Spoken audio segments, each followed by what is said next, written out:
No dejen que el corazón se les llene de angustia. Confíen en Dios y confíen también en mí. En el hogar de mi Padre hay lugar más que suficiente. Cuando todo esté listo, volveré para llevarlos, para que siempre estén conmigo donde yo estoy. Yo soy el camino, la verdad y la vida.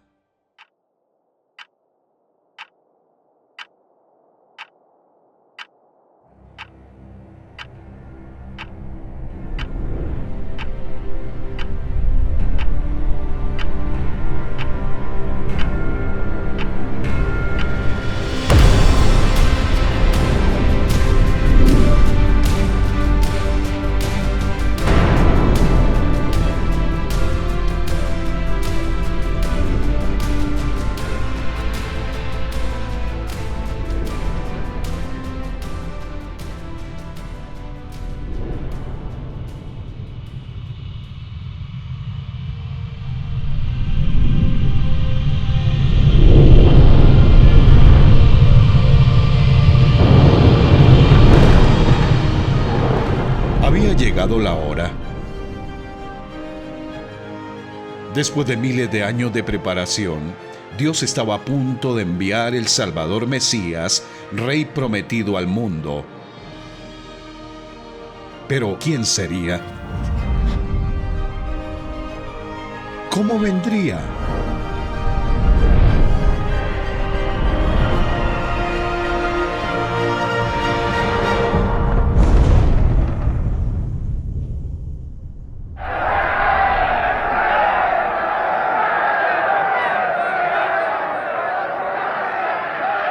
¿Entonces eres un rey?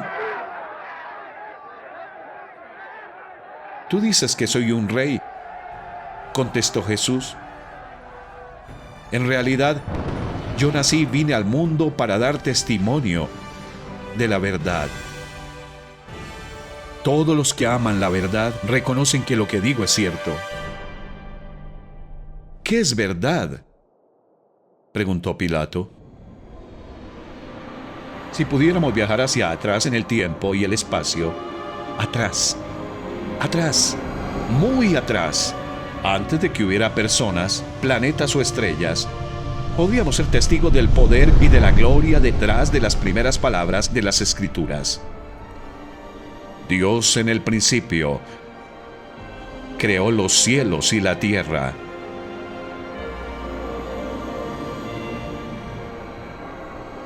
La tierra no tenía forma y estaba vacía, y la oscuridad cubría las aguas profundas, y el Espíritu de Dios se movía en el aire sobre la superficie de las aguas. Era el momento de preparar el planeta para las personas. Dios dijo: que haya luz. Y hubo luz. Y vio Dios que la luz era buena. Luego separó la luz de la oscuridad. Dios llamó a la luz día y a la oscuridad noche. Y fue la tarde y fue la mañana un día. ¿Qué hizo el primer día de la creación?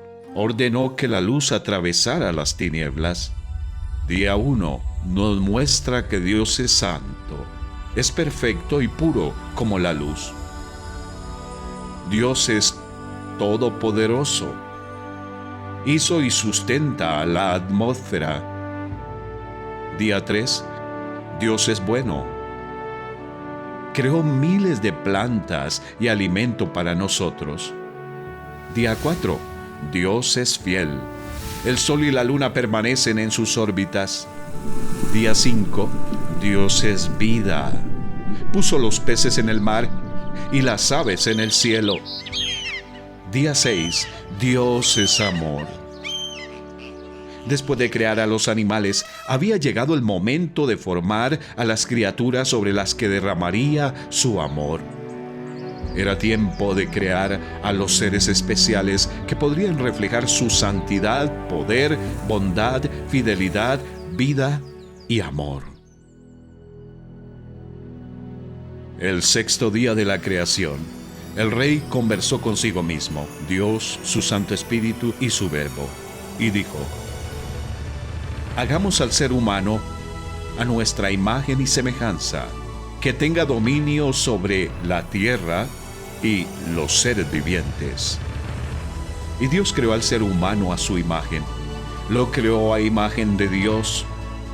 Hombre y mujer los creó. El primer hombre y la primera mujer fueron creados con la capacidad de pensar, amar y hablar como su creador para que pudieran disfrutar de una relación cercana con él. Después de formar el primer cuerpo humano del polvo de la tierra y soplar vida en él, Dios plantó un huerto en Edén en algún lugar del Oriente Medio. Un río cristalino fluía a través del huerto. Dios el Señor hizo que creciera toda clase de árboles hermosos, los cuales daban frutos buenos y apetecibles. En medio del jardín hizo crecer el árbol de la vida y también el árbol del conocimiento del bien y del mal. Dios el Señor tomó al hombre y lo puso en el jardín del Edén para que lo cultivara y lo cuidara. Dios el Señor no le preguntó a Adán si quería vivir en Edén. Dios era el creador y dueño del hombre. Sabía lo que era mejor para el hombre. Dios el Señor tomó al hombre y lo puso en el jardín del Edén para que lo cultivara y lo cuidara, y le dio este mandato: puedes comer de todos los árboles del jardín, pero del árbol del conocimiento del bien y del mal no deberás comer. El día que de él comas, ciertamente morirás. No era un mandamiento difícil. Adán podía comer de todos los frutos del huerto, excepto uno. Al obedecer esta norma sencilla, Adán demostraría que confiaba en que su Creador sabía lo que era mejor para él. ¿Qué dijo Dios que le pasaría a Adán si quebrantaba esta norma? Le dijo Dios que si comía el fruto prohibido, debía empezar a hacer ritos religiosos, usar rosarios, ayunar, dar limosnas, ir a una iglesia, sinagoga, mezquita o templo y tratar de hacer las suficientes buenas obras como para compensar las malas. ¿Eso fue lo que dijo Dios? No, no fue lo que dijo. Dios le dijo a Adán: el día que de él comas, ciertamente morirás. Desobedecer la ley de Dios se llama pecado. El castigo por quebrantar la norma de Dios sería la muerte. En su libro, el rey llama a esto la ley del pecado y de la muerte. La ley del rey dice que el pecado debe castigarse con la muerte. La muerte significa separación. Si Adán desobedecía esa única norma de Dios, llegaría a ser como una rama rota que empieza a marchitarse y a morirse en el instante en que se separa de su fuente de vida. Si Adán decidía hacer lo que él quería, en vez de lo que el Rey del universo le había dicho que hiciera, eso sería un acto de rebelión. Sería pecado. El pecado pondría fin a la amistad del hombre con Dios. El pecado haría que el cuerpo del hombre envejeciera y muriera. El pecado separaría el espíritu, el alma y el cuerpo del hombre de Dios para siempre. El pecado es mortal.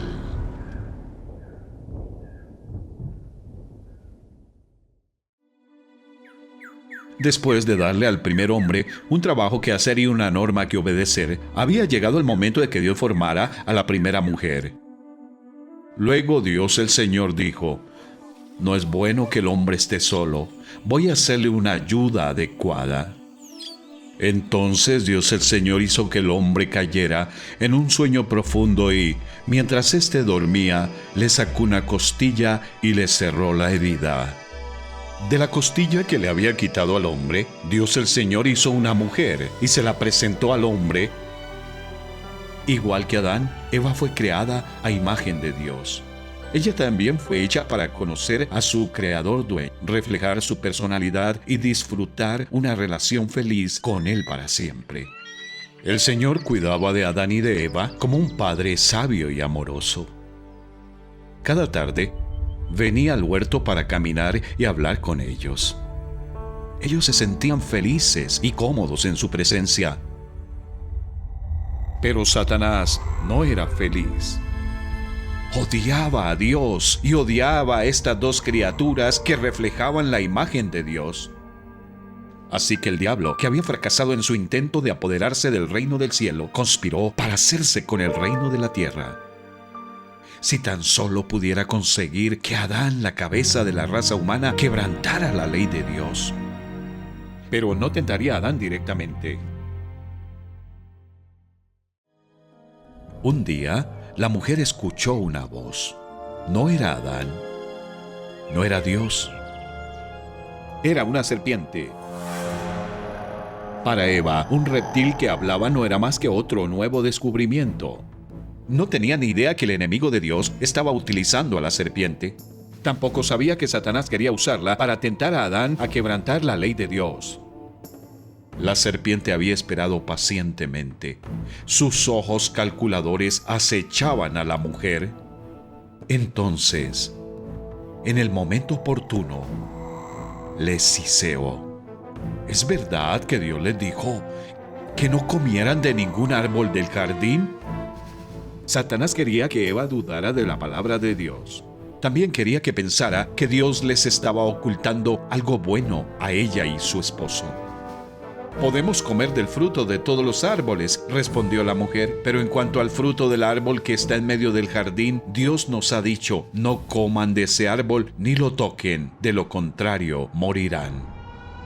Pero la serpiente le dijo a la mujer: «No es cierto, no van a morir. Dios sabe muy bien que cuando coman de ese árbol se les abrirán los ojos y llegarán a ser como Dios, conocedores del bien y del mal». ¿En quién debería confiar Eva? ¿En su creador o en una criatura? La mujer quedó convencida. Vio que el árbol era hermoso y su fruto parecía delicioso, y quiso la sabiduría que le daría. Así que tomó del fruto y lo comió. Después le dio un poco a su esposo que estaba con ella, y él también comió. Ella lo comió, él lo comió.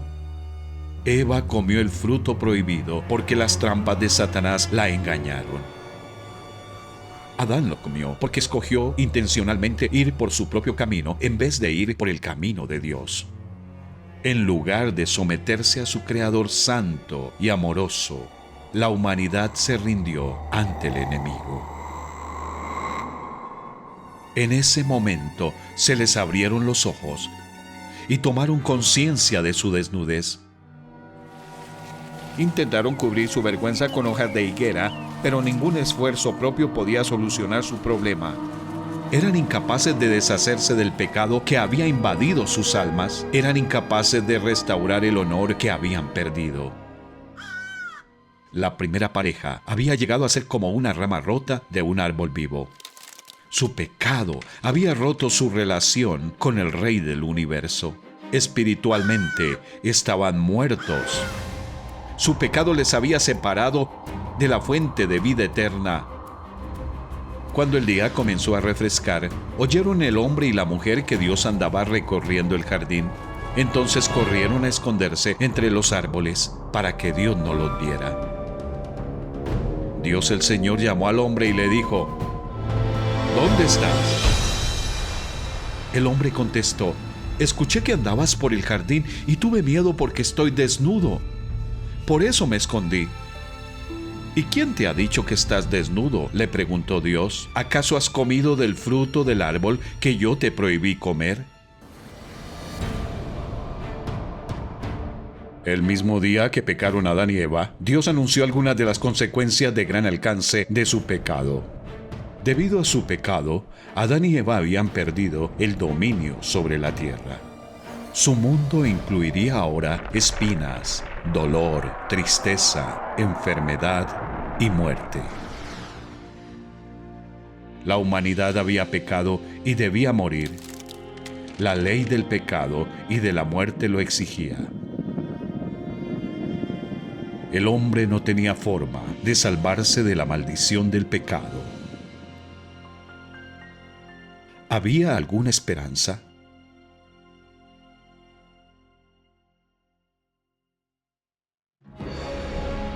Satanás había robado el tesoro especial del rey Pero el rey tenía un plan secreto para rescatarlo. Como el precio de rescate que el rey planeaba pagar era increíblemente alto, ni los demonios ni los seres humanos entenderían su plan hasta que lo cumpliera. El mismo día que Satanás capturó la raza humana, Dios le dijo a la serpiente: «Pondré enemistad entre tú y la mujer, y entre tu simiente y la de ella. Su simiente te aplastará la cabeza, pero tú le morderás el talón». Esta fue la primera de muchas profecías en las que poco a poco Dios daría a conocer su plan secreto para rescatar a las personas de Satanás, del pecado y de la muerte. Pero para esconder este plan de Satanás y sus seguidores, el rey puso la profecía en clave. Dios prometió enviar un Salvador a la tierra, la simiente de una mujer. El Salvador tendría una madre humana, pero no un padre humano. Sería conocido como el Mesías, que significa el escogido. Satanás mordería el talón del Mesías, pero el Mesías aplastaría la cabeza de Satanás. ¿Qué significa todo esto? El rey lo aclararía más adelante, pero de momento Dios les había dado a Adán y a Eva un rayo de esperanza. Miles de años después, uno de los profetas del rey escribiría: «El pueblo que camina en oscuridad verá una gran luz. La Virgen concebirá un niño, dará a luz un hijo y lo llamarán Emmanuel», que significa Dios está con nosotros. El rey rescataría su tesoro especial. Pero, ¿cuánto le costaría?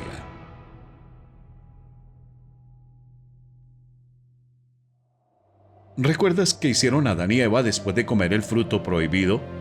Se vistieron con hojas de higuera. Esas prendas les hicieron sentirse más cómodos en la presencia de su creador juez. No, se sentían avergonzados y culpables.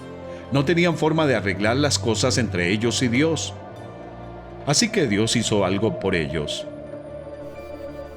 Dios el Señor hizo ropa de pieles para el hombre y su mujer, y los vistió. ¿Quién hizo el primer sacrificio animal de la historia? Dios. Adán y Eva volvían a sentirse felices en la presencia de Dios. La sangre animal cubrió su pecado. Adán y Eva merecieron morir ese día, pero unos animales inocentes murieron en su lugar. La ropa de pieles de animales cubrieron su vergüenza. Adán y Eva se sentían cómodos de nuevo en la presencia de Dios. Miles de años más tarde, un profeta de Dios escribió: «Me llené de alegría en el Señor mi Dios, pues Él me vistió con ropas de salvación y me envolvió en un manto de justicia». Solo Dios tiene una forma de restaurar a los pecadores. Aún así, el pecado tiene sus consecuencias. Así como Dios echó a Lucifer y sus ángeles malignos del paraíso celestial, echó al hombre y su esposa del paraíso terrenal. Después de expulsarlos, el Señor Dios puso querubines poderosos al oriente del jardín de Edén. Colocó una espada de fuego ardiente a fin de custodiar el camino hacia el árbol de la vida. Nuestro gran Dios, Creador, es santo. Eso significa que es puro, limpio, perfecto y justo. Debido a su naturaleza santa y a sus leyes santas, debe castigar el pecado con la muerte, la separación de la fuente de vida. Algunas personas creen que Dios es tan grande que puede ignorar las leyes que Él mismo ha decretado. Imagina un tribunal donde el juez se niega a hacer cumplir las leyes de la nación. ¿Dirías que tal juez es grande? Imagina un partido de fútbol donde el árbitro ignora las reglas del juego. ¿Le llamarías un gran o un mal árbitro? Satanás quería que Eva creyera que su creador no haría cumplir sus reglas, que no castigaría a los transgresores con la muerte. Pero el Rey y Juez justo del universo siempre cumple su palabra. Dios es grande, puedes confiar en Él. Fuera del huerto, el mundo seguía siendo un lugar hermoso, pero también incluía cosas malas como plantas espinosas, bichos molestos, rodillas raspadas y narices congestionadas. Muchos animales ya no eran mansos, no era fácil encontrar alimentos. Adán y Eva se veían obligados a trabajar duro solo para llenar sus estómagos hambrientos. También experimentaron momentos de felicidad y alegría.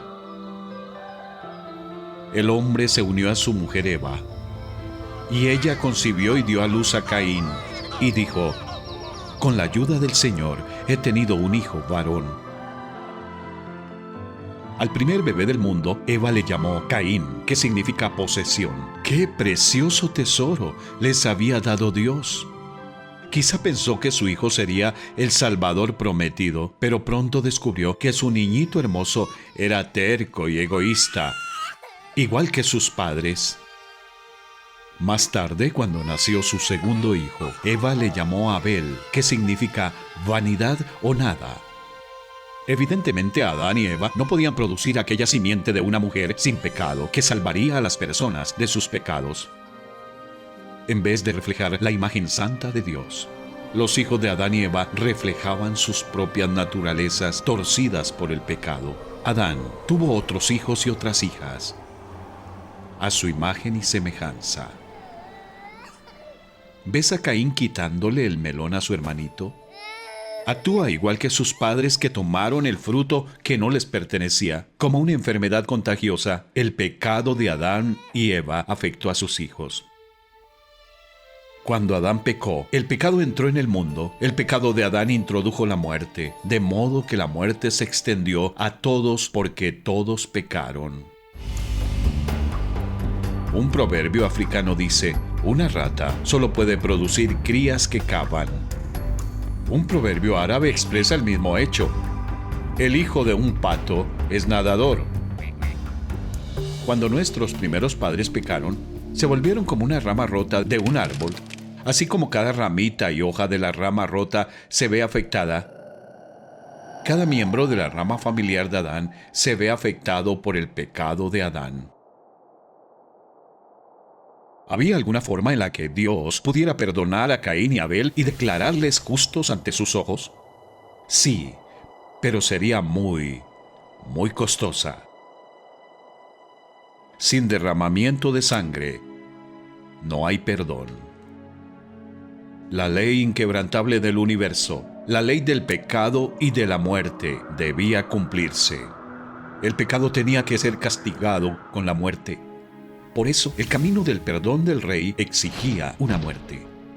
Aunque el pecador merecía morir, Dios aceptaría la sangre de determinados animales como el cordero. El cordero no podía estar enfermo, herido o sucio. Tenía que estar sano y limpio. Tenía que ser un cordero perfecto. El cordero sería sacrificado y quemado. Moriría en lugar del pecador culpable. El cordero sería el sustituto del pecador. Un día, los dos hermanos trajeron ofrendas a Dios, pero solo uno trajo la ofrenda correcta. Tiempo después, Caín presentó al Señor una ofrenda del fruto de la tierra. Abel también presentó al Señor lo mejor de su rebaño, los primogénitos con su grasa. ¿Cuál de las ofrendas crees que Dios aceptó? El Señor miró con agrado a Abel y a su ofrenda, pero no miró así a Caín ni a su ofrenda. Dado que Abel confió en el Señor y en su plan, fue perdonado y declarado justo. Este fue el regalo que Dios le hizo a Abel. Dios cargó al cordero con el pecado de Abel y el cordero murió en su lugar. La sangre del cordero fue derramada y su cuerpo reducido a cenizas. La ira justa de Dios contra el pecado cayó sobre el cordero en vez de sobre Abel. ¿Por qué le agradó a Dios aquel cordero sacrificado? Porque señalaba al Salvador venidero que pagaría un día la deuda de pecado del mundo. Caín se acercó a Dios, pero hizo caso omiso de la ley que exige que el pecado sea castigado con la muerte. Caín era religioso, pero no gozaba de una relación correcta con Dios. La ley del pecado y de la muerte seguía cirniéndose sobre él como una nube negra. Si no confiaba en Dios y en su plan, nunca le conocería como amigo. Se encontraría con Dios como juez. Después de 10 largas generaciones, desde el primer pecado de Adán, Dios dio este triste informe sobre la familia humana. La maldad del ser humano en la tierra era muy grande y todos sus pensamientos tendían siempre hacia el mal. Sin embargo, una familia en la tierra aún confiaba en Dios. Pero Noé contaba con el favor del Señor. Le dijo a Noé: he decidido acabar con toda la gente, pues por causa de ella la tierra está llena de violencia. Así que voy a destruir a la gente junto con la tierra. Constrúyete un arca de madera resinosa, hazle compartimentos y cúbrela con brea por dentro y por fuera. Durante un siglo entero, Noé junto con su esposa, sus 3 hijos y sus respectivas esposas construyó el arca. Mientras trabajaba, Noé advertía al mundo del juicio venidero de Dios, pero la gente se limitaba a burlarse de él. Por fin, el arca estaba lista. Se revelaron las fuentes del mar profundo y se abrieron las compuertas del cielo. 40 días y 40 noches llovió sobre la tierra. Fue el peor desastre natural de la historia. Toda la humanidad, salvo aquellas 8 almas refugiadas en el arca, pereció. Un mundo orgulloso e incrédulo aprendió la verdad demasiado tarde. Los registros geológicos y fósiles afirman el relato bíblico. Desde el Sahara hasta el Himalaya, se encuentran fósiles marinos en los grandes desiertos y montañas del mundo. En su misericordia, Dios es paciente. En su justicia juzgará el pecado.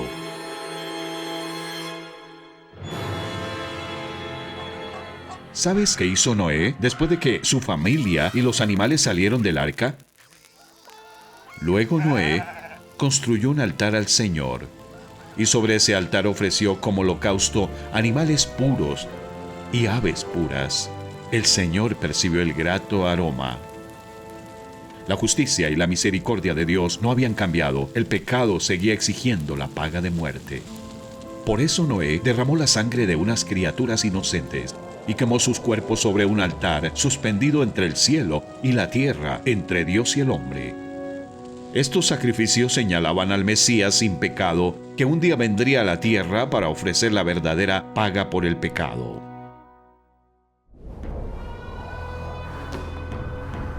Habían pasado 10 generaciones desde el tiempo del profeta Noé. Satanás tenía a las naciones bajo su control absoluto, o eso parecía. En vez de confiar en el Señor, la gente confiaba en sus religiones. Algunas naciones adoraban al sol, en lugar de adorar a aquel que lo creó. Otras veneraban a la luna. Corría aproximadamente el año 1925 a.C. En una tierra al noroeste de Arabia vivía un anciano llamado Abraham. Más adelante, Dios cambió su nombre a Abraham, que significa padre de una multitud. Abraham tenía 75 años. Sara, su esposa, tenía 65. No tenían hijos. Sus padres y vecinos eran idólatras. Adoraban a las cosas creadas en vez de adorar al Creador. Un día, el Señor le dijo a Abraham: «Deja tu tierra, tus parientes y la casa de tu padre, y vete a la tierra que te mostraré. Haré de ti una nación grande y te bendeciré. Haré famoso tu nombre y serás una bendición. Bendeciré a los que te bendigan y maldeciré a los que te maldigan. Por medio de ti serán bendecidas todas las familias de la tierra». Si Abraham estaba dispuesto a confiar en el Señor y seguirle, se convertiría en el padre de una nación de la que saldrían los profetas, las escrituras y el Salvador del mundo. ¿Qué hizo Abraham? Por la fe, Abraham, cuando fue llamado para ir a un lugar que más tarde recibiría como herencia, obedeció y salió sin saber a dónde iba. No fue fácil para Abraham y su esposa dejar a sus parientes y abandonar la religión familiar. Sin embargo, escogieron soportar las críticas de su entorno social con el fin de seguir al único Dios verdadero. Confiar en Dios y obedecerle no siempre es fácil, pero siempre es lo mejor.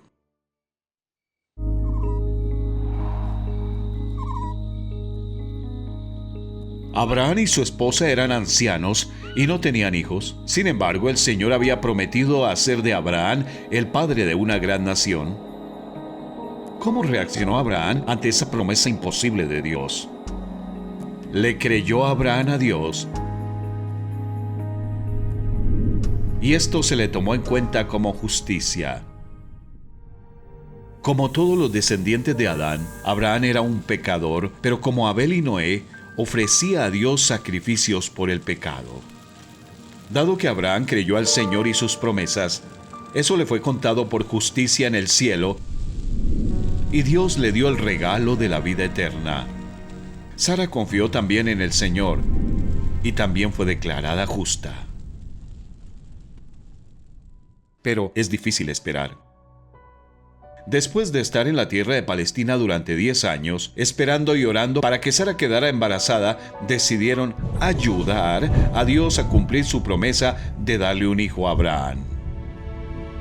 Siguiendo una costumbre local, Sara dio su criada egipcia Agar a Abraham. Él durmió con Agar y ella se quedó embarazada y dio a luz un hijo. Le llamaron Ismael. Unos 13 años después, cuando Abraham tenía 99 años y Sara 89, el Dios Todopoderoso se les apareció de nuevo. Les dijo que tendrían un hijo y que se llamaría Isaac. El Señor también le dijo a Abraham: en cuanto a Ismael, yo lo bendeciré, pero mi pacto lo estableceré con Isaac, el hijo que te dará Sara de aquí a un año por estos días. Un año después, Sara dio a luz a Isaac, el hijo de la promesa. Mira la imagen. ¿Ves a Abraham y su esposa contemplando el cielo nocturno? Están dando gracias al Señor por su fidelidad. Luego despidieron a Agar y a Ismael, pero Dios fue bueno con ellos también. El muchacho creció en el desierto y Dios estaba con él. Llegó a ser un hábil arquero, se estableció en el desierto de Parán y su madre arregló que se casara con una mujer de la tierra de Egipto. Ismael se convirtió en el padre del poderoso pueblo árabe, al que Dios ha bendecido de muchas formas. En cuanto a Isaac, se quedó en casa, cuidando el ganado y los rebaños de su padre. A veces le ayudaba a escoger un cordero sano para sacrificarlo y quemarlo sobre un altar por sus pecados. Pero ni Isaac ni su padre podrían imaginarse el sacrificio que Dios estaba a punto de exigir.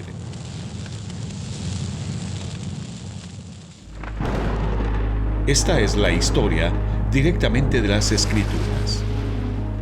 Pasado cierto tiempo, Dios puso a prueba a Abraham y le dijo: «Abraham». «Aquí estoy», respondió. Y Dios le ordenó: «Toma a tu hijo, el único que tienes y al que tanto amas, y ve a la región de Moria. Una vez allí ofrécelo como holocausto en el monte que yo te indicaré».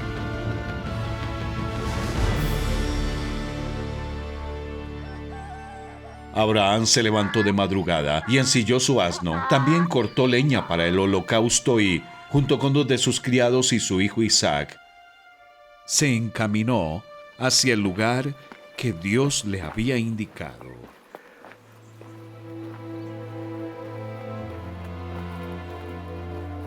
Al tercer día, Abraham alzó los ojos y a lo lejos vio el lugar.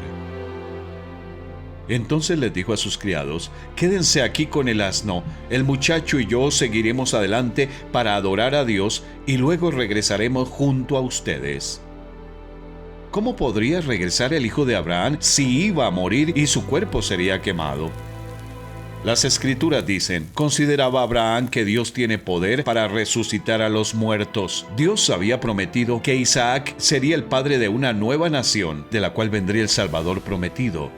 Dios no puede mentir. Para Abraham, eso era suficiente. Mientras tanto, ¿qué pensaba Isaac? Él sabía que era pecador y que merecía morir por sus pecados. Sabía también que Dios aceptaría un sustituto. Pero iba al lugar del sacrificio sin carnero y sin cordero. No tenía sentido. Así que Isaac le dijo a su padre: aquí tenemos el fuego y la leña, pero ¿dónde está el cordero para el holocausto?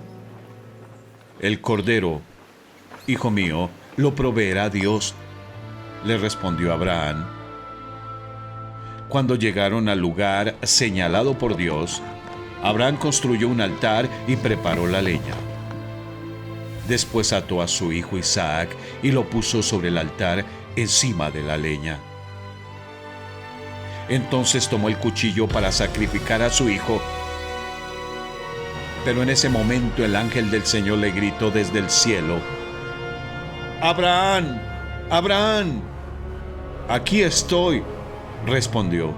No pongas tu mano sobre el muchacho, ni le hagas ningún daño, le dijo el ángel. Ahora sé que temes a Dios, porque ni siquiera te has negado a darme a tu único hijo. Abraham alzó la vista y, en un matorral, vio un carnero enredado por los cuernos. El hijo de Abraham sería librado de la pena de muerte. Dios había provisto un sustituto. Estos acontecimientos ilustraban el plan de Dios de enviar a un Salvador santo que cumpliría con las exigencias de la ley del pecado y de la muerte, que rescatara a los pecadores de cada nación de la tierra. Abraham llamó a aquel lugar: el Señor proveerá. La gente todavía usa ese nombre como proverbio: en el monte del Señor será provisto. ¿Por qué llamó Abraham al monte el Señor proveerá en vez de el Señor ha provisto? ¿No acababa Dios de proveer un rescate? Al llamar al monte el Señor proveerá, el profeta Abraham predecía el día en que, en ese mismo monte, Dios mismo proveería un sacrificio con sangre tan costoso que Dios lo aceptaría como la paga completa de la deuda de pecado del mundo, para que todo el que creyera en ese sacrificio no se perdiera, mas tuviera vida eterna.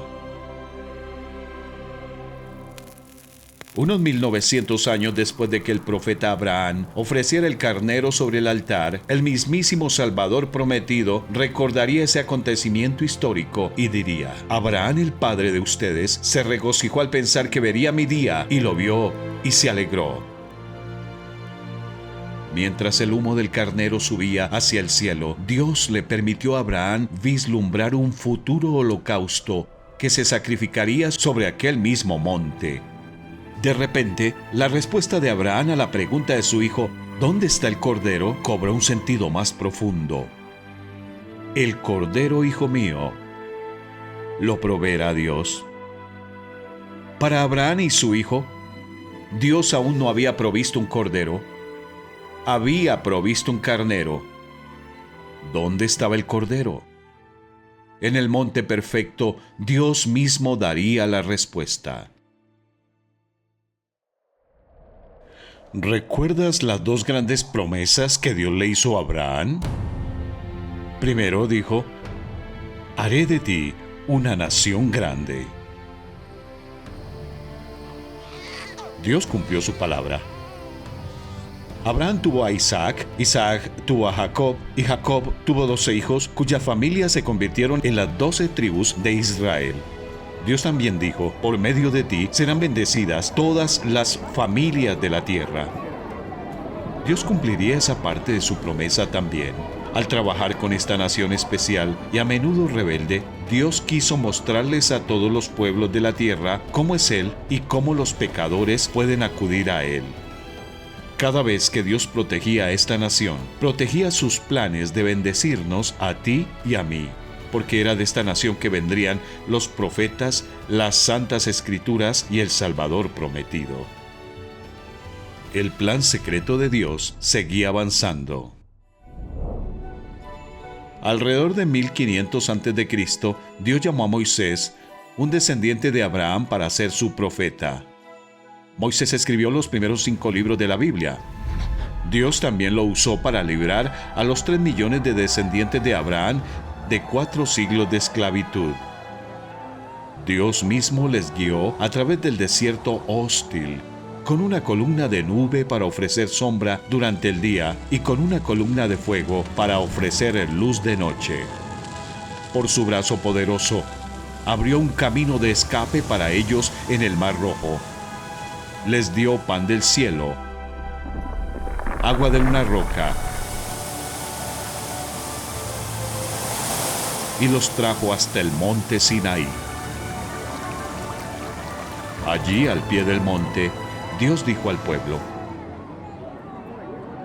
ustedes serán para mí un reino de sacerdotes y una nación santa. Dios quería que esta nación fuera santa, separada para Él y diferente a las naciones de alrededor. Sin embargo, el pueblo no entendía lo que significaba ser santo. No se veían como pecadores necesitados. Pensaban que, de algún modo, podían ganar el favor de Dios. Para darles una lección sobre su ira ardiente contra el pecado, el Señor descendió entre temblores de tierra, llamaradas de fuego y el estruendo de una trompeta.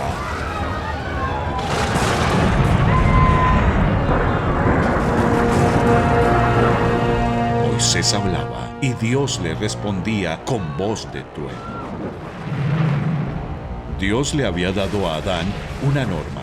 Estaba a punto de darle 10 a esta nueva nación. El Señor le dijo a Moisés que debían obedecer las 10 normas a la perfección. Maldito sea quien no practique fielmente las palabras de esta ley. ¿Cómo crees que se sentían las personas después de escuchar estos 10 mandamientos? ¿Crees que aún pensaban que eran buenas? ¿Y tú crees que eres lo suficientemente bueno para vivir en el reino perfecto de Dios? Lee otra vez la norma número 1. No tengas ningún otro Dios aparte de mí. ¿Siempre pones primero a Dios? Si no es así, no has guardado esta ley. Lee la 5. Honra a tu padre y a tu madre.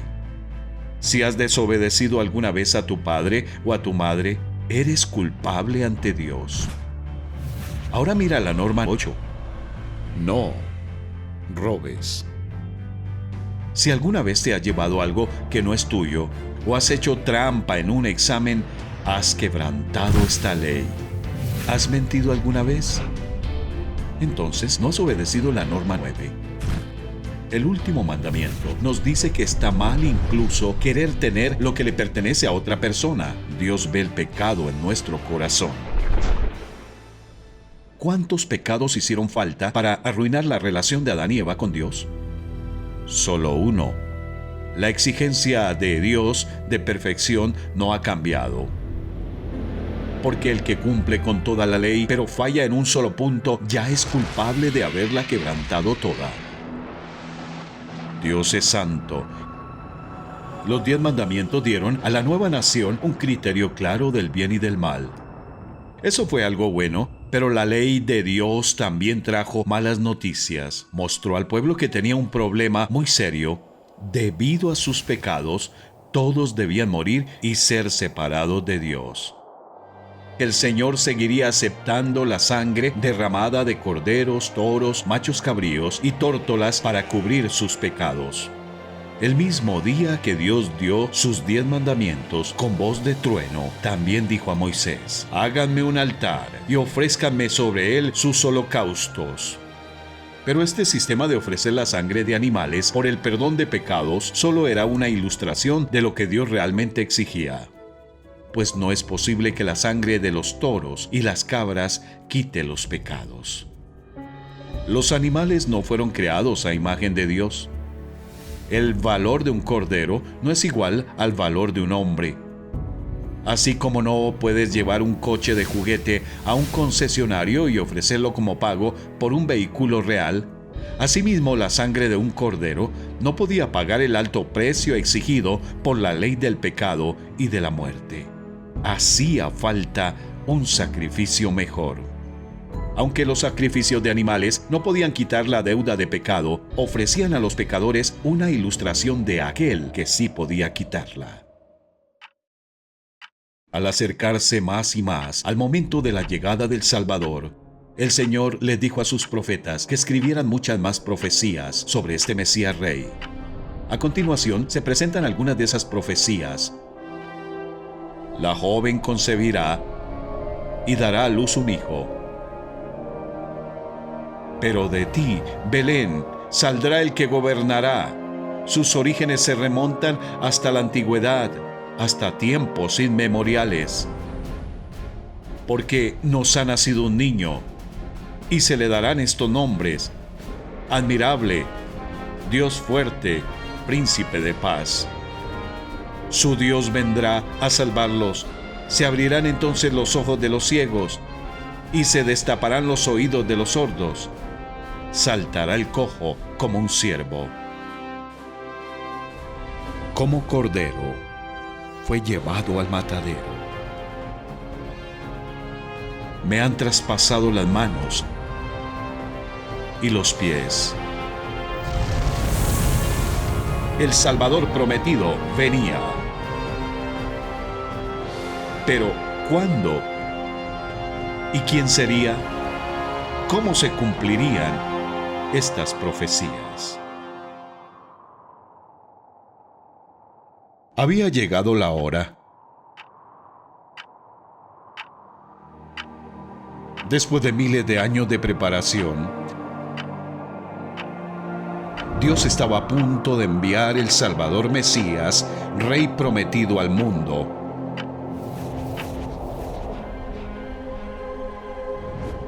Pero ¿quién sería? ¿Cómo vendría?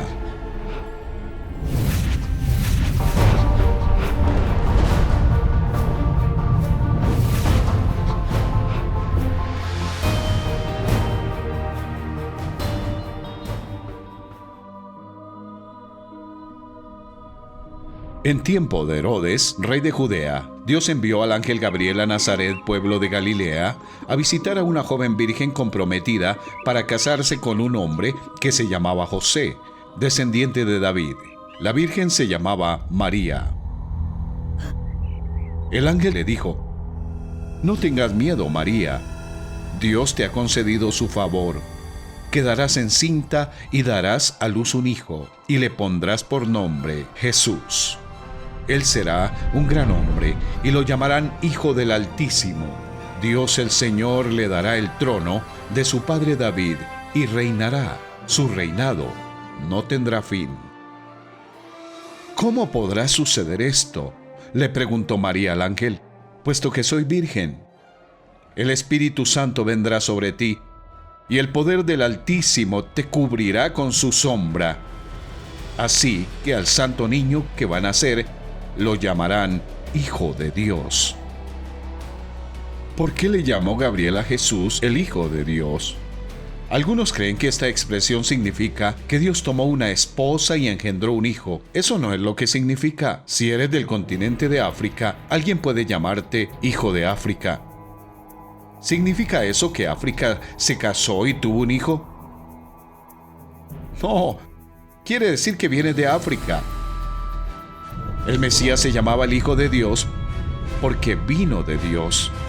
Entró a la familia de Adán, que estaba arruinada por el pecado, pero no tuvo su origen en ella. Él es el mismísimo Verbo, alma e Hijo de Dios.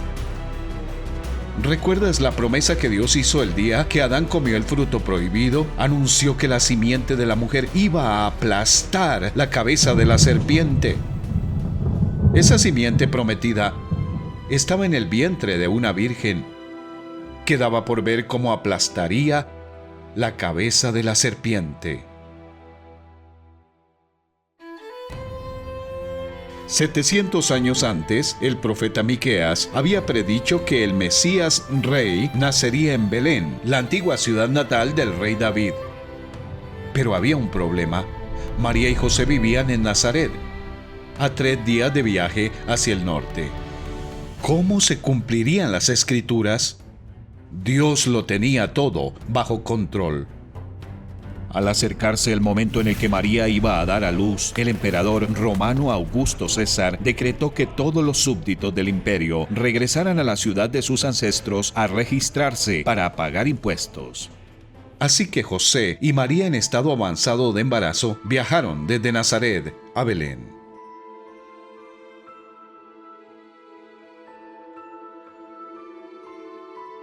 Mientras estaban allí, llegó el momento para que naciera el bebé. María dio a luz a su primer hijo, un varón. Lo envolvió en tiras de tela y lo acostó en un pesebre porque no había alojamiento disponible para ellos. Allí en Belén, atiborrada de viajeros cansados, venidos para censarse, nació la simiente prometida de la mujer. El Evangelio registra el evento con precisión.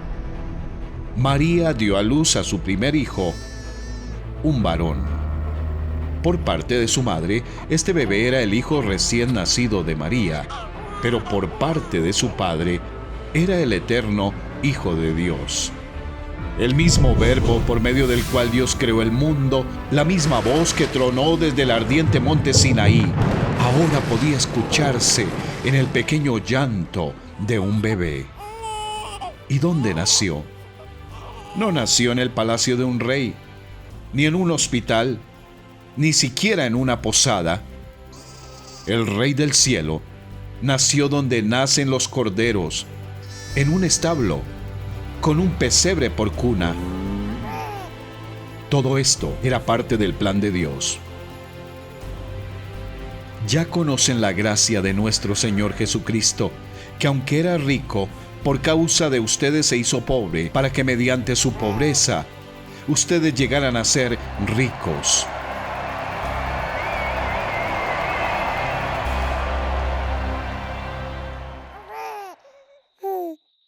¿Quiénes fueron los primeros en recibir la noticia de la venida del Mesías?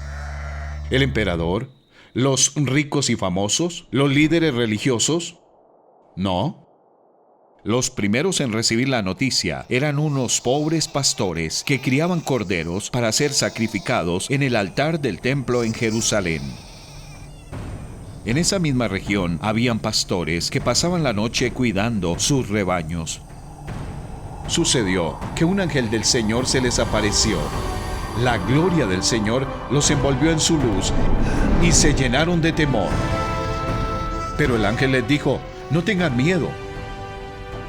Miren que les traigo buenas noticias que serán motivo de mucha alegría para todo el pueblo. Hoy les ha nacido en la ciudad de David un Salvador que es Cristo, el Señor. Esto les servirá de señal. Encontrarán a un niño envuelto en pañales y acostado en un pesebre. De repente apareció una multitud de ángeles del cielo que alababan a Dios y decían: Gloria a Dios en las alturas, y en la tierra paz a los que gozan de su buena voluntad.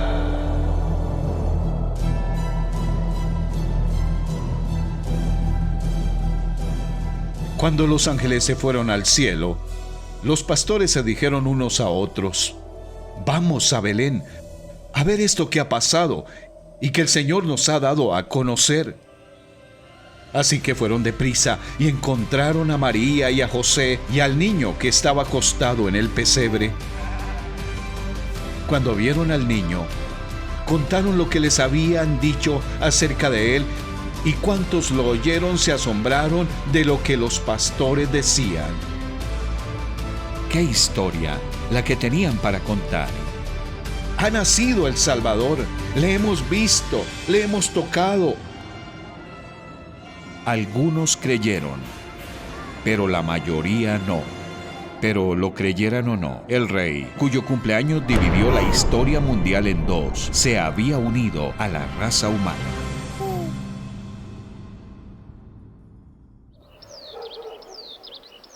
Después del nacimiento de Jesús en el establo, José buscó un alojamiento apropiado para su pequeña familia. Un día, unos magos, hombres sabios que estudiaban las estrellas, llegaron a Jerusalén. Guiados por una estrella especial, estos hombres habían venido de la lejana Persia en busca del rey recién nacido. Estos hombres sabios tenían una sola pregunta y una sola misión. ¿Dónde está el que ha nacido, rey de los judíos?, preguntaron. Vimos levantarse su estrella y hemos venido a adorarlo. Cuando lo oyó el rey Herodes, se turbó, y toda Jerusalén con él. Así que convocó a todos los maestros de la ley y les preguntó dónde había de nacer el Cristo. En Belén de Judea, les respondieron, porque es lo que ha escrito el profeta. Luego Herodes llamó en secreto a los sabios y les dijo: vayan e infórmense bien de ese niño, y tan pronto como lo encuentren, avísenme, para que yo también vaya y lo adore. Después de oír al rey, siguieron su camino, y la estrella que habían visto levantarse iba delante de ellos hasta que se detuvo donde estaba el niño. Cuando llegaron a la casa, vieron al niño con María, su madre, y postrándose lo adoraron.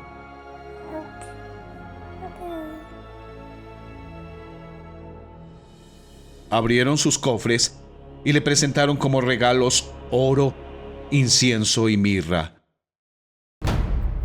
Entonces, advertidos en sueños de que no volvieran a Herodes, regresaron a su tierra por otro camino. Cuando ya se habían ido, un ángel del Señor se le apareció en sueños a José y le dijo: levántate, toma al niño y a su madre y huye a Egipto. Quédate allí hasta que yo te avise, porque Herodes va a buscar al niño para matarlo. Herodes intentó asesinar al niño. La gente de Jerusalén ignoró al niño. Pero los magos que habían cruzado un desierto abrasador para encontrarle le adoraron y le hicieron regalos dignos de un rey: oro, incienso y una especia costosa para embalsamar a los muertos. ¿Por qué la especia para embalsamar?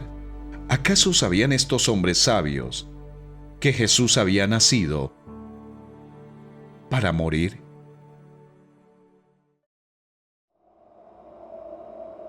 Después de la advertencia del ángel, José llevó a María y al niño Jesús a Egipto, donde vivieron como refugiados hasta la muerte del cruel rey Herodes. Después de que murió Herodes, un ángel del Señor se le apareció en sueños a José en Egipto y le dijo: levántate, toma al niño y a su madre, y vete a la tierra de Israel, que ya murieron los que amenazaban con quitarle la vida al niño. Así se cumplió otra antigua profecía dicha por el Señor: de Egipto llamé a mi hijo. Así que José y María llevaron a Jesús a Nazaret, donde creció junto con sus medio hermanos y hermanas. En muchos aspectos, el niño Jesús era como los otros: comía, dormía, jugaba, estudiaba y aprendía un oficio. Pero en otros, Jesús era diferente a los demás. Nunca era egoísta. Siempre honraba a sus padres. Nunca mentía. Siempre agradaba a su Padre Celestial. Él era santo, irreprochable, puro, apartado de los pecadores. Jesús fue el único niño perfecto de la historia. Perfecto no significa que nunca tuviera un grano o un rasguño en la rodilla. Quiere decir que tenía una naturaleza perfecta. Era perfectamente santo y bueno. También era perfecto en poder y sabiduría. Pero antes de entrar al vientre de María, se impuso a sí mismo ciertas limitaciones para que pudiera vivir como un ser humano entre seres humanos. Jesús crecía en sabiduría y en estatura y en el favor de Dios y de toda la gente. Cuando Jesús tuvo 12 años, viajó con sus padres desde Nazaret hasta Jerusalén para la fiesta anual del sacrificio, conocida como la Pascua. Mientras que sus amigos de la infancia exploraban la gran ciudad, Jesús pasó la semana en el patio del templo, sentado entre los maestros, escuchándoles y haciendo preguntas. Todos los que lo oían quedaban asombrados de su entendimiento y de sus respuestas. El templo era el lugar donde se quemaban corderos sobre un altar por los pecados del pueblo. El niño Jesús comprendía lo que los eruditos ignoraban. Él había venido para ofrecer el último cordero.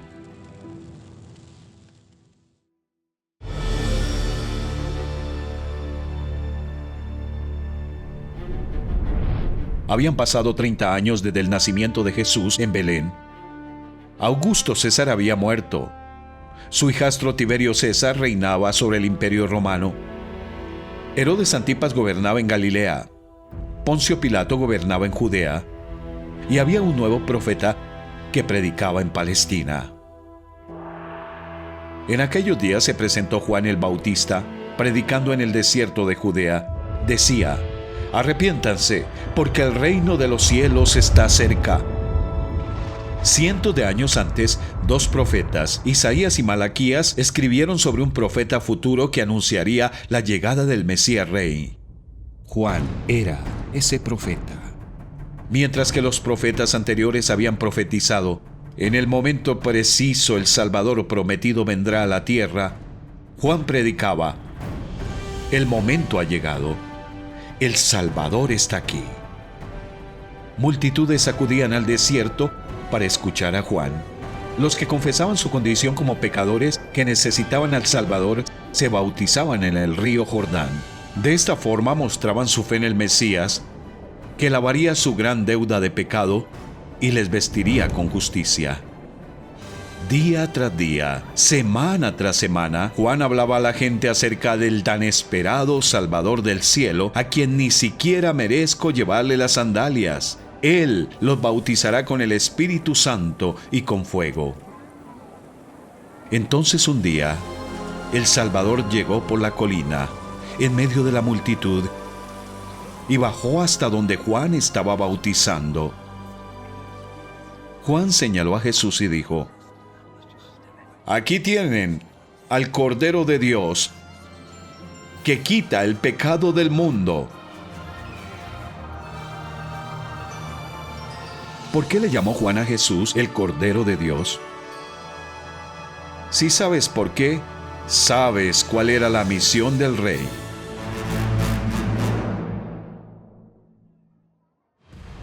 Satanás no estaba contento de ver a este hombre perfecto viviendo en su reino.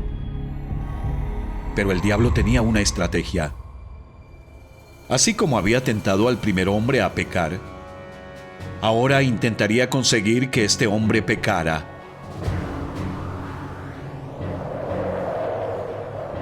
Llevándolo a una montaña muy alta, le mostró todos los reinos del mundo y su esplendor. «Todo esto te daré si te postras y me adoras». Cuando Adán pecó, la humanidad perdió su derecho a gobernar la tierra. Satanás robó el dominio del mundo y se hizo rey. Ahora el Rey de Gloria estaba en la tierra para recuperar el dominio, pero no lo haría postrándose ante aquel a quien había venido a aplastar. «Vete, Satanás», le dijo Jesús, «porque escrito está: adora al Señor tu Dios y sírvele solamente a Él». El diablo dejó a Jesús.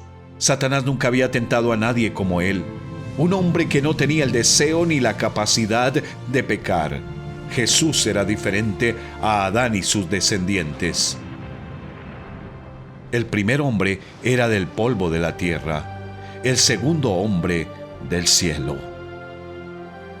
Cuando Satanás tentó a Adán a pecar, Adán perdió y Satanás ganó. Cuando Satanás intentó conseguir que Jesús pecara, Satanás perdió y Jesús ganó. El primer hombre nos llevó al reino de Satanás de pecado y muerte. El segundo hombre vino a sacarnos de ahí.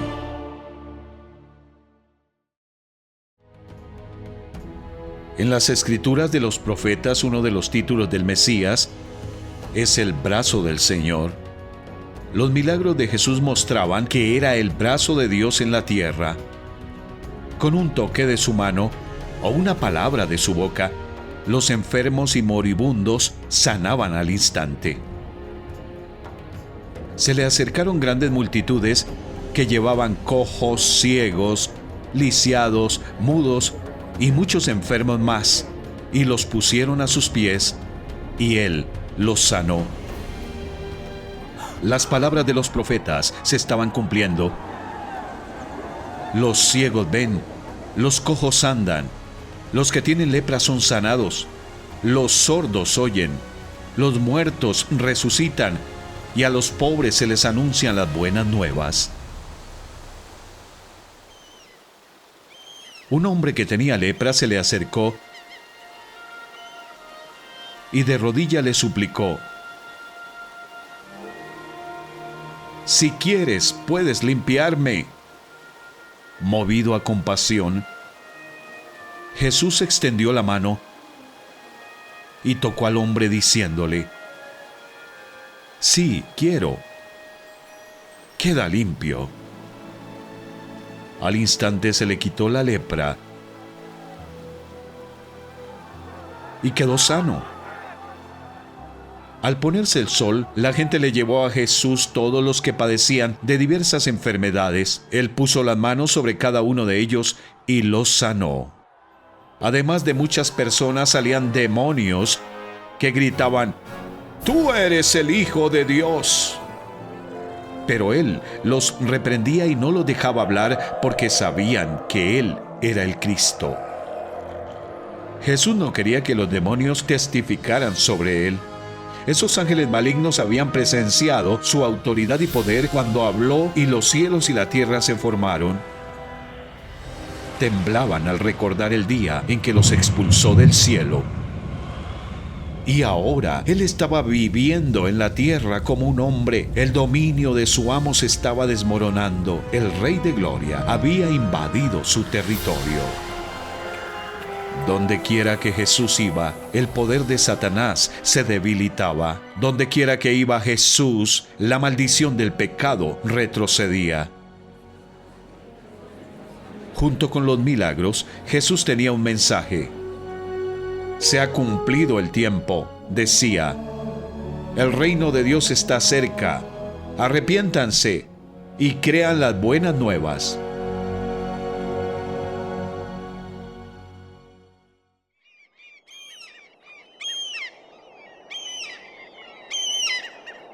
Jesús seleccionó a 12 hombres para viajar con él y aprender de él.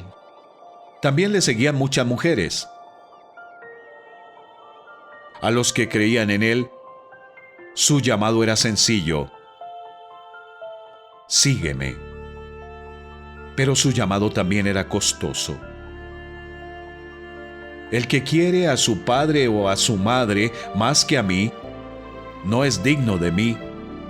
El que quiere a su hijo o a su hija más que a mí, no es digno de mí.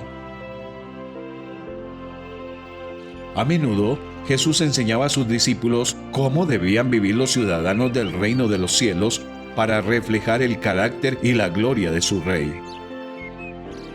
Han oído la ley que dice: ama a tu prójimo y odia a tu enemigo.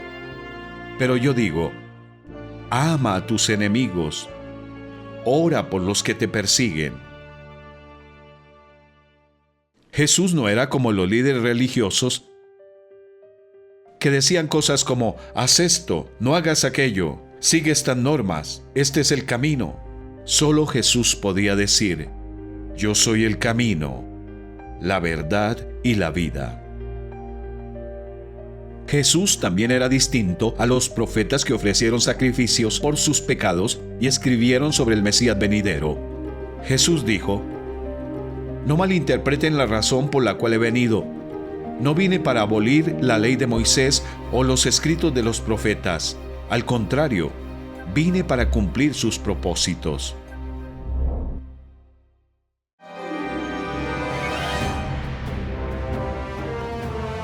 Jesús tenía dominio sobre cada parte de la creación.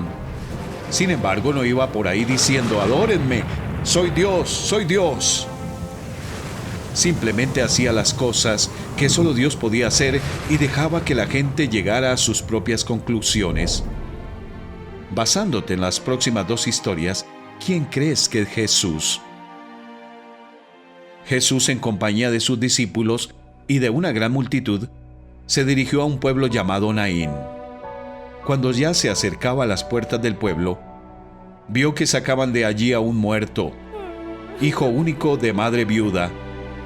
La acompañaba un grupo grande de la población. Al verla, el Señor se compadeció de ella y le dijo: «No llores». Entonces se acercó y tocó el féretro. Los que lo llevaban se detuvieron y Jesús dijo: «Joven, te ordeno que te levantes». El muerto se incorporó y comenzó a hablar. Y Jesús se lo entregó a su madre.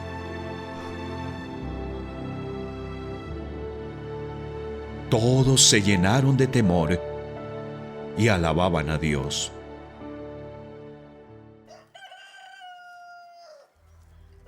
En otra ocasión, Jesús visitó a dos hermanas que estaban de luto, Marta y María. Hacía 4 días que había muerto su hermano Lázaro.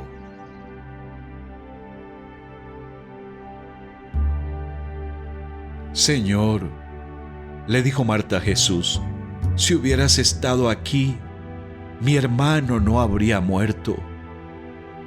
Jesús le dijo: «Yo soy la resurrección y la vida. El que cree en mí vivirá, aunque muera. Y todo el que vive y cree en mí, no morirá jamás». ¿Crees esto? «Sí, Señor. Yo creo que tú eres el Cristo, el Hijo de Dios, el que había de venir al mundo». Jesús se acercó al sepulcro. Era una cueva cuya entrada estaba tapada con una piedra. «Quiten la piedra», ordenó Jesús. Marta, la hermana del difunto, objetó: «Señor, ya debe oler mal, pues lleva 4 días allí». «¿No te dije que si crees, verás la gloria de Dios?», le contestó Jesús. Entonces quitaron la piedra.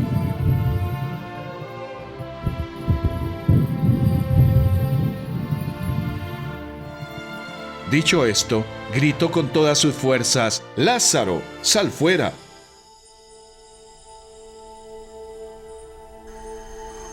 El muerto salió, con vendas en las manos y en los pies, y el rostro cubierto con un sudario. «Quítenle las vendas y dejen que se vaya», les dijo Jesús. El Señor Jesús es la única persona de la historia que pudo decir: «Yo soy la resurrección y la vida». Sus obras prueban que sus palabras eran ciertas. Los maestros y los sacerdotes de los judíos no estaban nada contentos al ver que las multitudes escuchaban a Jesús. Querían que les escucharan a ellos, no a él. Un día los jefes de los sacerdotes enviaron a los guardias del templo para arrestar a Jesús. Pero los guardias no fueron capaces de arrestarle. Cuando regresaron, los sacerdotes les preguntaron: «¿Se puede saber por qué no lo han traído? Nunca nadie ha hablado como ese hombre», declararon los guardias. Ni siquiera los profetas habían hablado como Jesús. Los profetas eran como velas que proyectaban relucientes rayos de luz en un mundo oscuro, pero el Mesías era el sol de justicia. ¿Quién necesita velas cuando sale el sol? Jesús dijo: yo soy la luz del mundo. El que me sigue no andará en tinieblas, sino que tendrá la luz de la vida.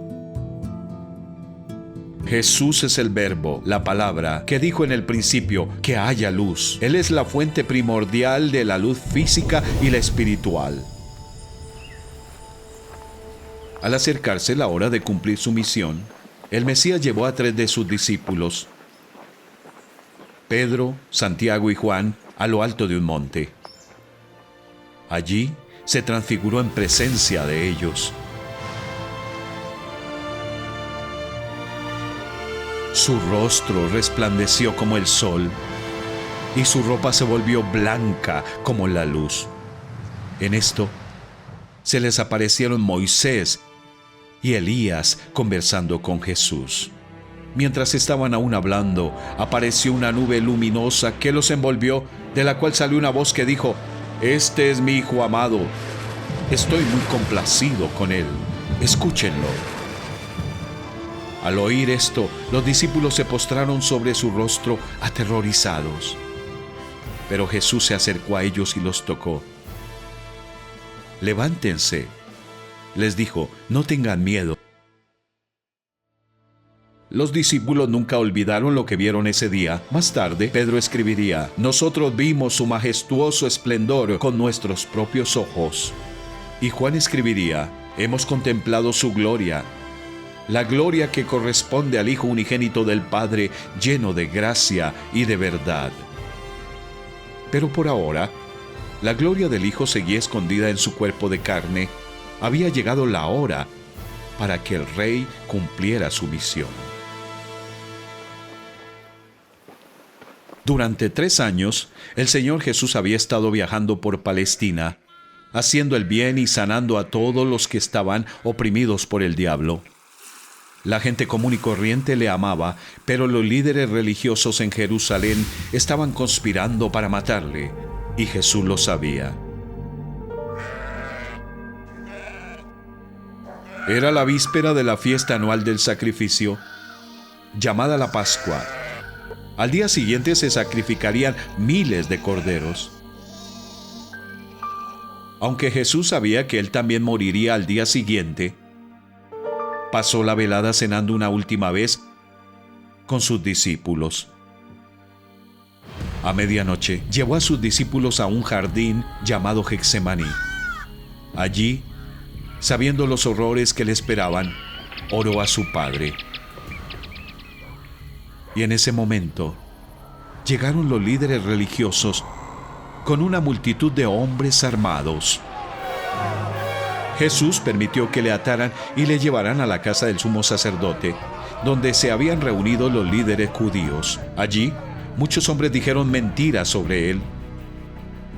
Muchos testificaban falsamente contra él, pero sus declaraciones no coincidían. Poniéndose de pie en el medio, el sumo sacerdote interrogó a Jesús: ¿no tienes nada que contestar? ¿Qué significan esas denuncias en tu contra? Pero Jesús se quedó callado y no contestó nada.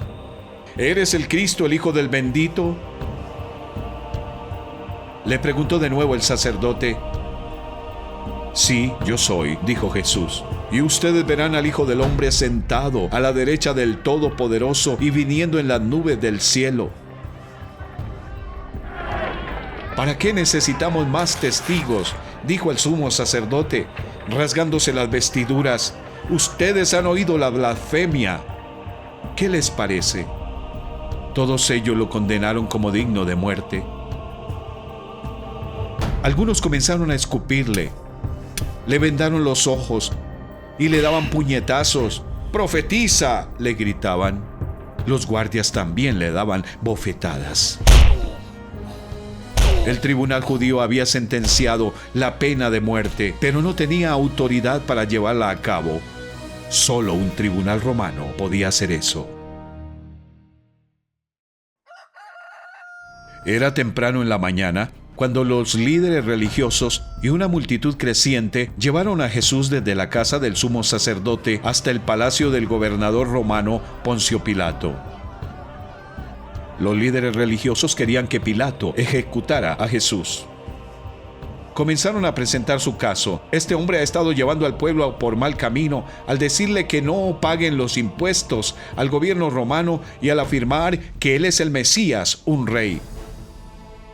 Después de interrogar a Jesús, Pilato se dirigió a los principales sacerdotes y a la multitud y les dijo: «No encuentro ningún delito en este hombre. No te lo habríamos entregado si no fuera un criminal», replicaron. Entonces Pilato volvió a entrar en su residencia y pidió que le trajeran a Jesús. «¿Eres tú el rey de los judíos?», le preguntó. «¿Qué has hecho?».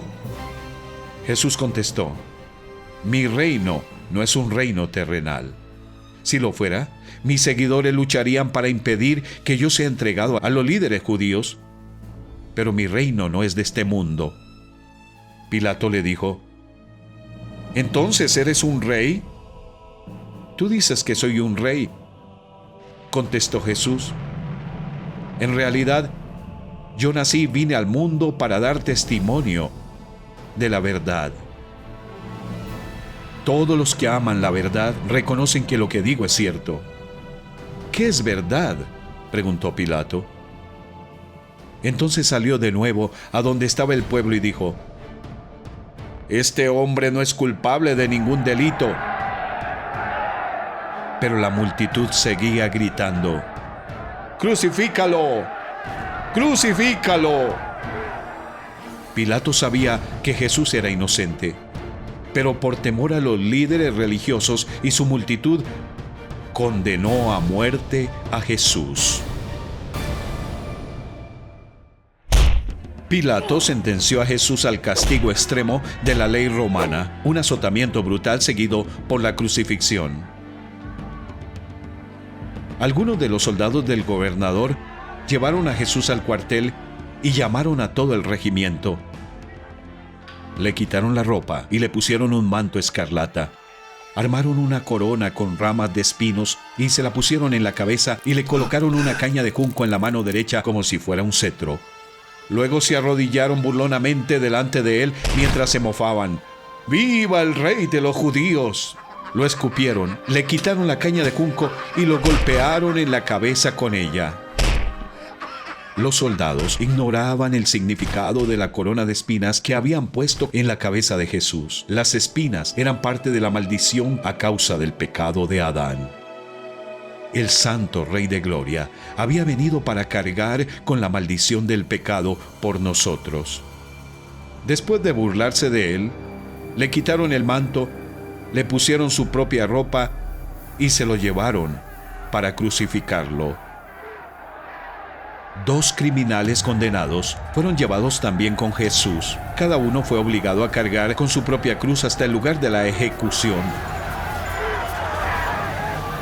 A mitad de camino del macabro desfile, los soldados romanos obligaron a un hombre del norte de África a llevar la cruz de Jesús. Después reemprendieron la marcha a través de las calles atiborradas de Jerusalén, salieron fuera de sus murallas y subieron la cuesta de un monte llamado Gólgota, en la zona norteña del monte Moriah, donde unos 1900 años antes el profeta Abraham había dicho: «El cordero hijo mío lo proveerá Dios». Había llegado el momento de morir a ese cordero.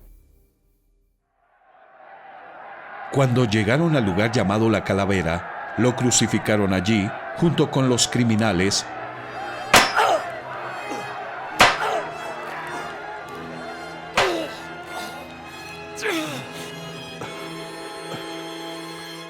«Padre», dijo Jesús, «perdónalos, porque no saben lo que hacen». Mientras tanto, echaban suertes para repartirse entre sí la ropa de Jesús.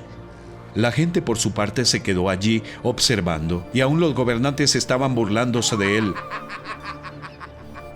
«Salvó a otros», decían, «que se salve a sí mismo si es el Cristo de Dios el escogido».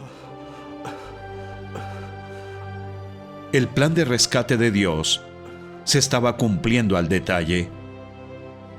Sobre el mismo monte donde el profeta Abraham había dicho: «El cordero lo proveerá Dios, y el Señor proveerá Dios había provisto su propio Cordero, Jesús. ¿Recuerdas cómo el carnero inocente fue sacrificado sobre la leña de un altar para redimir al hijo condenado de Abraham? Ahora el Hijo de Dios sin pecado era sacrificado sobre una cruz de madera para redimir a los descendientes condenados de Adán. Dios perdonó al hijo de Abraham, pero no se guardó ni a su propio hijo, sino que lo entregó por todos nosotros. Porque tanto amó Dios al mundo, que dio a su Hijo unigénito, para que todo el que cree en Él no se pierda, sino que tenga vida eterna. Dios pagó un rescate para salvarlos de la vida vacía que heredaron de sus antepasados. Y el rescate que Él pagó no consistió simplemente en oro o plata, sino que fue la preciosa sangre de Cristo, el Cordero de Dios, que no tiene pecado ni mancha. Esto muestra cuánto vales para Dios. Es mediodía. Jesús lleva 3 horas en la cruz.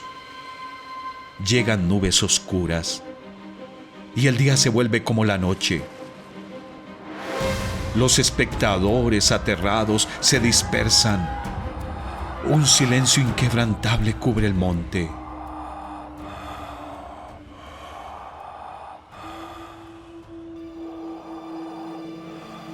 Tres horas después, Jesús grita: Dios mío, ¿por qué me has desamparado?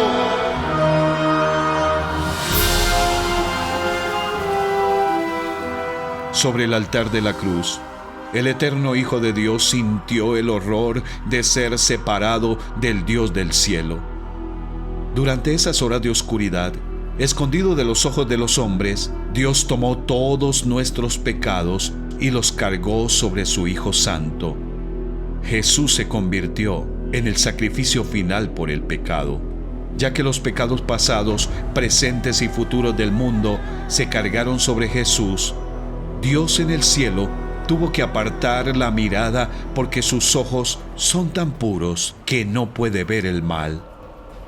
Durante 3 largas horas, la ira de Dios contra el pecado ardió sobre su propio holocausto. Como un cordero sacrificado sobre un altar, el Cordero de Dios quedó colgado en la cruz entre el cielo y la tierra, entre Dios y el hombre. Aquel que es infinito soportó nuestro infierno en el tiempo para que no tuviéramos que soportarlo en la eternidad. Y entonces terminó.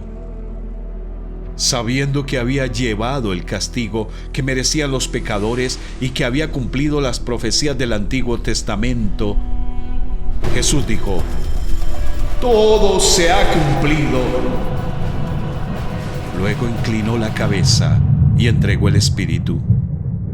En ese momento la cortina del santuario del templo se rasgó en 2, de arriba a abajo. La tierra tembló y se partieron las rocas. Durante siglos se habían sacrificado y quemado corderos sobre el altar del templo. Cuando murió Jesús, Dios abrió de par en par la cortina que escondía la habitación donde se rociaba la sangre cada año para cubrir el pecado. Al romper la cortina, Dios estaba anunciando: todo se ha cumplido, la deuda de pecado se ha pagado completamente. Mi Cordero ha derramado su sangre santa por el pecado del mundo. Ya no aceptaré más sangre animal por los pecados. Mi Hijo amado es el sacrificio final.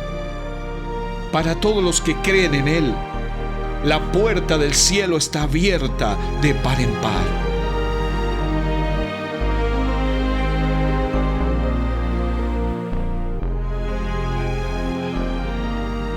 «700 años antes, el profeta Isaías escribió: pero Él fue traspasado por nuestras rebeliones y aplastado por nuestros pecados. Fue golpeado para que nosotros estuviéramos en paz. Fue azotado para que pudiéramos ser sanados. Todos nosotros nos hemos extraviado como ovejas. Hemos dejado los caminos de Dios para seguir los nuestros. Sin embargo, el Señor puso sobre él los pecados de todos nosotros. Todo se ha cumplido.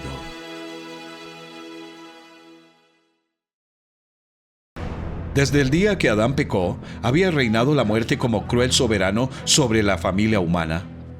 Si Jesús hubiera pecado alguna vez, la muerte también habría hecho que su cuerpo empezara a descomponerse, heder y convertirse lentamente en polvo. Pero 1000 años antes, el profeta David había escrito: «No permitirás que tu santo se pudra en la tumba».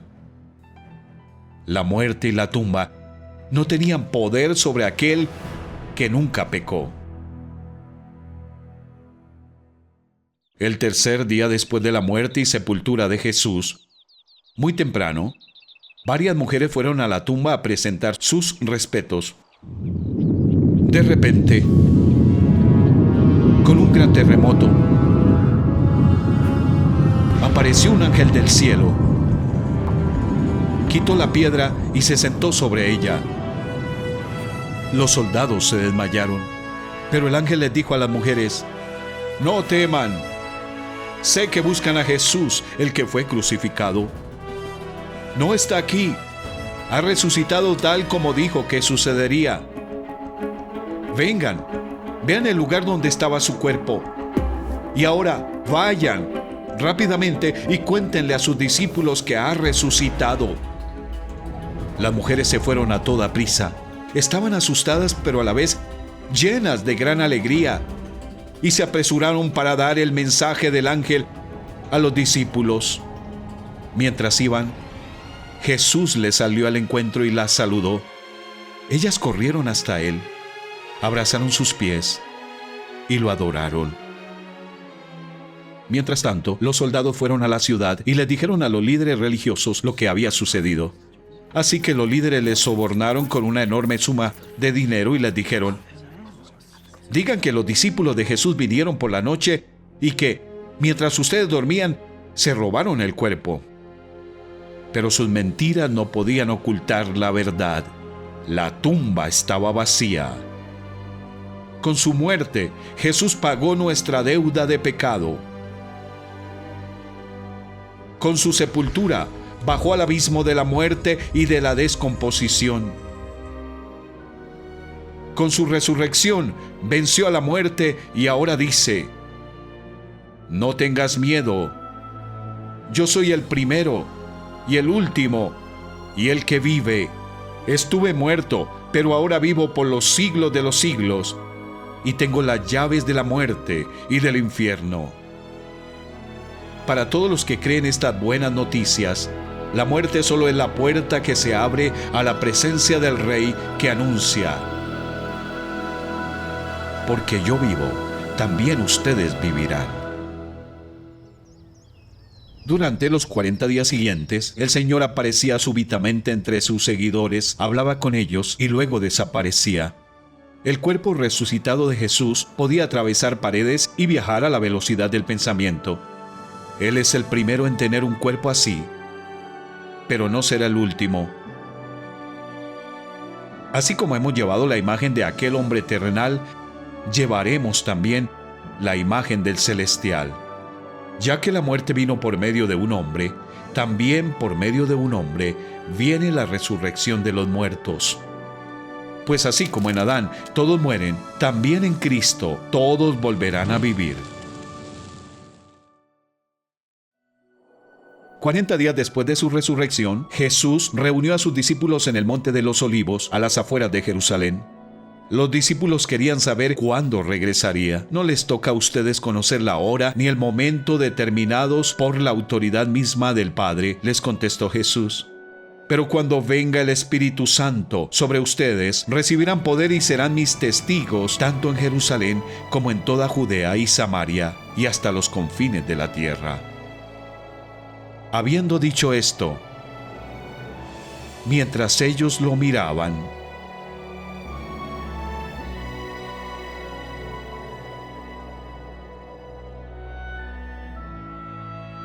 fue llevado a las alturas hasta que una nube lo ocultó de su vista. Ellos se quedaron mirando fijamente al cielo mientras él se alejaba.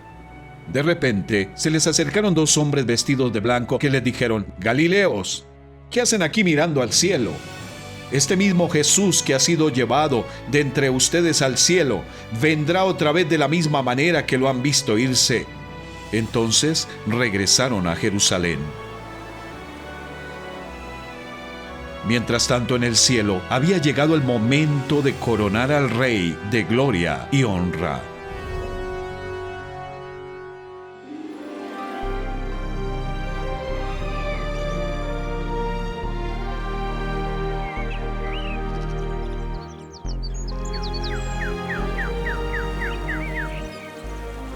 Imagina el esplendor, los colores, la música, la emoción. 100 millones de ángeles hablan entre ellos. El rey vuelve a casa, pero tendrá otro aspecto. El que creó al hombre a imagen de Dios llevará la imagen del hombre para siempre. Un silencio desciende sobre la ciudad celestial. De repente se rompe el silencio con un coro majestuoso de trompetas, seguido de una proclamación atronadora: ábranse portones antiguos, ábranse puertas antiguas y dejen que entre el Rey de Gloria. ¿Quién es el Rey de Gloria? El Señor fuerte y poderoso, el Señor invencible en batalla. ¿Quién es el Rey de Gloria? El Señor de los ejércitos celestiales. Él es el Rey de Gloria. Las puertas se abren de par en par y entre los aplausos estruendosos del cielo entra el campeón, el Cordero, el Hijo del Hombre con cicatrices de guerra, Jesús.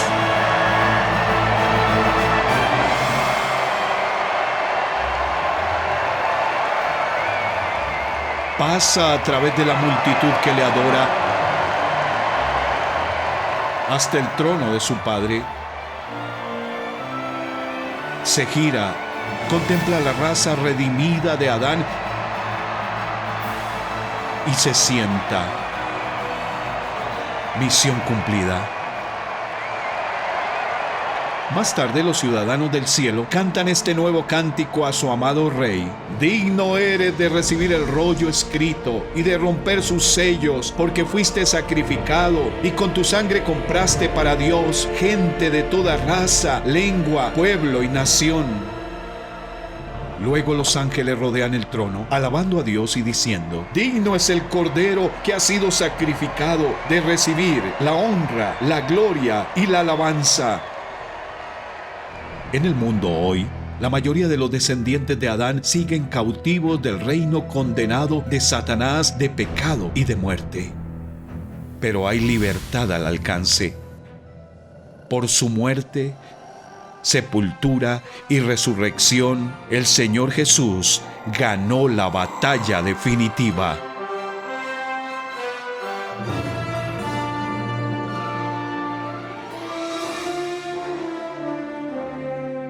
Dice a todos los que confían en Él: no dejen que el corazón se les llene de angustia. Confíen en Dios y confíen también en mí. En el hogar de mi Padre hay lugar más que suficiente. Cuando todo esté listo, volveré para llevarlos, para que siempre estén conmigo donde yo estoy. Yo soy el camino, la verdad y la vida. Nadie puede ir al Padre si no es por medio de mí.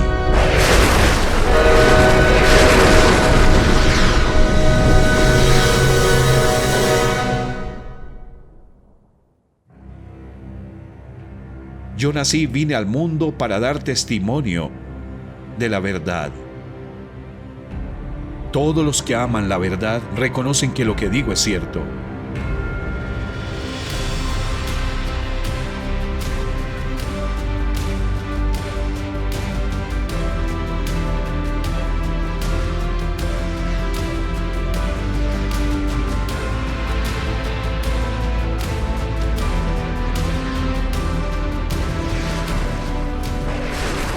¿Te gustaría vivir para siempre con el hacedor y dueño de las galaxias? Puedes hacerlo. Él se ha revelado, quiere que le conozcas. Quiere que tu familia y tus vecinos le conozcan también.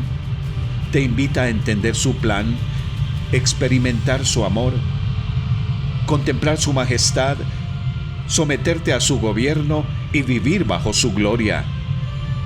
Pero no te obligará a ser su súbdito.